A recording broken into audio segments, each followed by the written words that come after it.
Yo también lo pasé, que uno promueve al mejor vendedor, es decir, aquel que tenía la mejor cuota, ¿cierto? El que siempre cumplía al 100%, lo promueves como sales manager, ¿cierto? Pero probablemente no es el más obvio, el que uno dice como sí, el que cumple al 120% su cuota todos los meses, ese debería ser. No. Reto para muchos como un dueño de una empresa o un VP que tiene que escoger un vendedor para empezar a dirigir el equipo. Y lo que pasa es, escogen el vendedor que está vendiendo más que los demás. Okay, entonces, y no siempre este vendedor es un buen fit para dirigir un equipo. ¿Cuál es tu opinión en cómo podemos identificar ese mejor vendedor para dar el auto para empezar a dirigir el equipo para ti? Like, ¿cuáles son las características que debe tener? Porque no siempre debe ser el mejor vendedor. No, de hecho en general no lo es. Yo siempre he dicho que uno de los grandes errores, y yo creo que todos hemos cometido ese error, o sea, muchas veces, y yo también lo pasé, que uno promueve al mejor vendedor, es decir, aquel que tenía la mejor cuota, ¿cierto? El que siempre cumplía al 100%, bueno, lo promueves eh, como sales manager, ¿cierto? Y el problema que te pasa ahí es que pierdes a tu mejor vendedor y malas un buen manager. Ajá, ajá. Ese es como el peor de los mundos.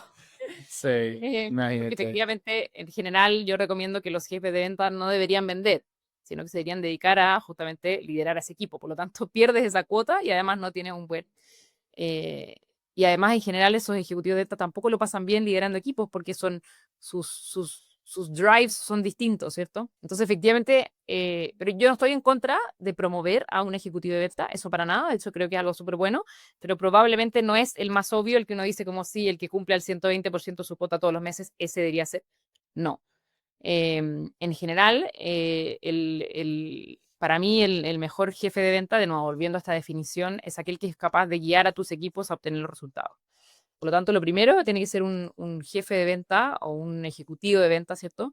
Que de nuevo entienda muy bien el negocio de tu cliente y tus clientes, que entienda muy bien tu producto o tu servicio y que entienda muy bien em, el fondo, el cómo te va a llegar el PPA, digamos, o sea, cuáles son aquellos objetivos comerciales que logran que tú llegas a cumplir tus metas, ¿cierto?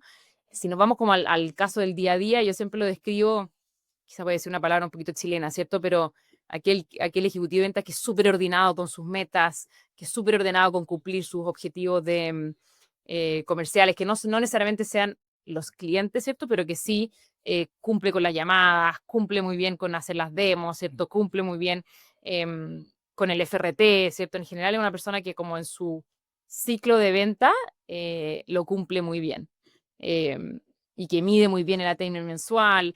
Otro que en general uno tiende a ver muchas veces en los equipos de venta es aquel que orgánicamente le hace el onboarding a los otros. Yo Sí, creo que trabajan en ventas muchas veces les ha pasado, que es este ejecutivo de venta que cuando entra otro ejecutivo de venta, bueno, le sale natural y dice como, oye, yo te voy a ayudar, mira, estos son nuestros mejores clientes, así funciona nuestro producto, se saben siempre cómo navegar la empresa, dónde está todo.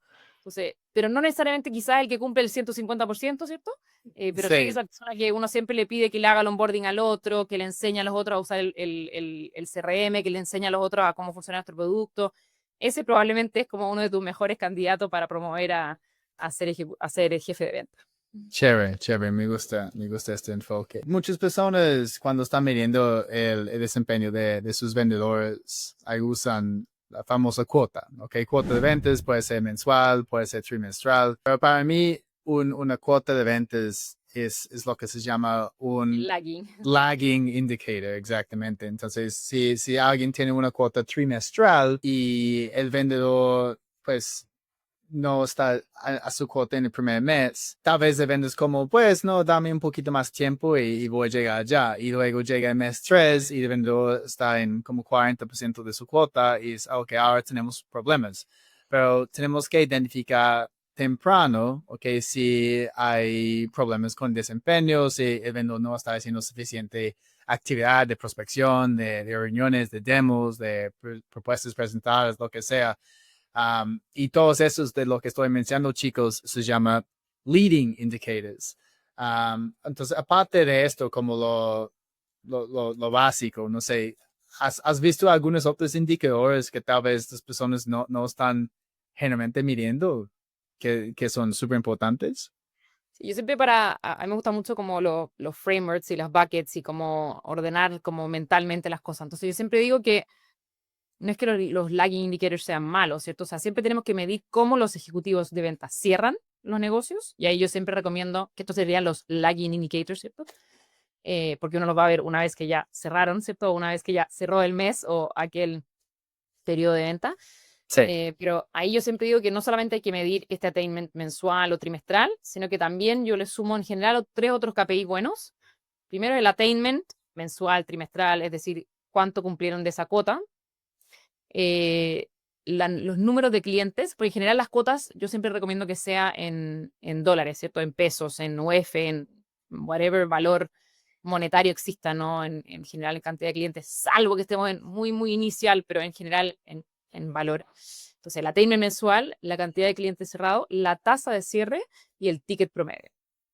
Para mí eso es súper importante en cómo el ejecutivo cierra. Pero es decir, efectivamente son el lagging indicator. Pero también es súper importante medir cómo los ejecutivos de venta le hacen seguimiento a estos deals. Es decir, cómo hacen que este deal desde su inicio hasta el cierre termine, ¿cierto? En este, ojalá, venta o nuevo cliente. Y sí, ahí yo también recomiendo medir primero el FRT, es decir, cuánto tiempo se demoran en responder a esta nueva oportunidad. Eh, ok.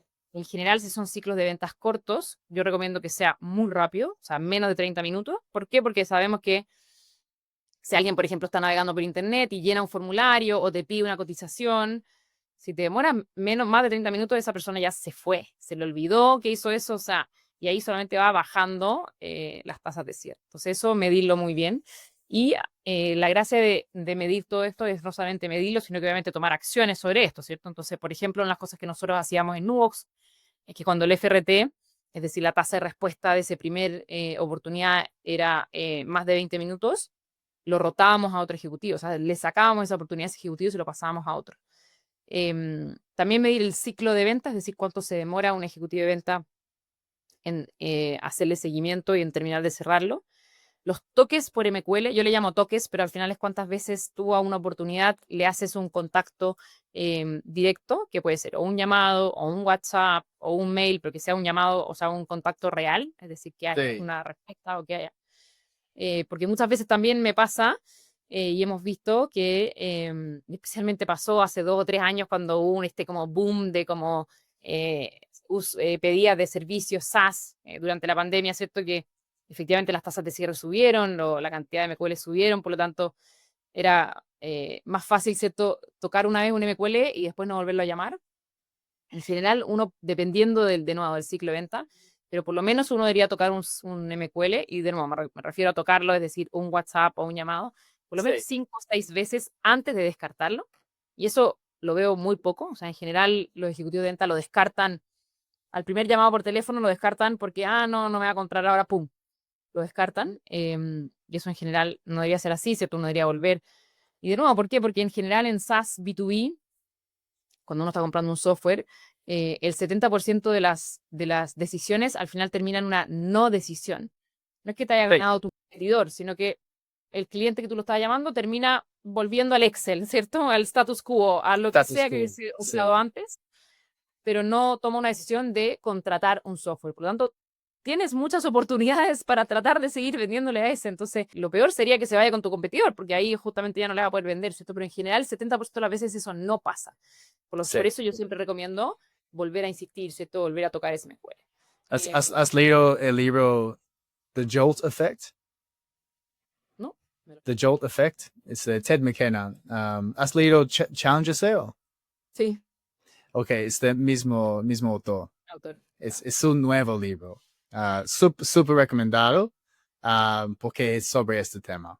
Es sobre el tema del no decision. Ok, y esto es el primer cierre que tenemos que hacer como vendedores. Así Pues es. convencer al cliente que sí o sí tiene que hacer un cambio. Cambiar su sitio, tal cual. No puedes seguir haciendo lo mismo.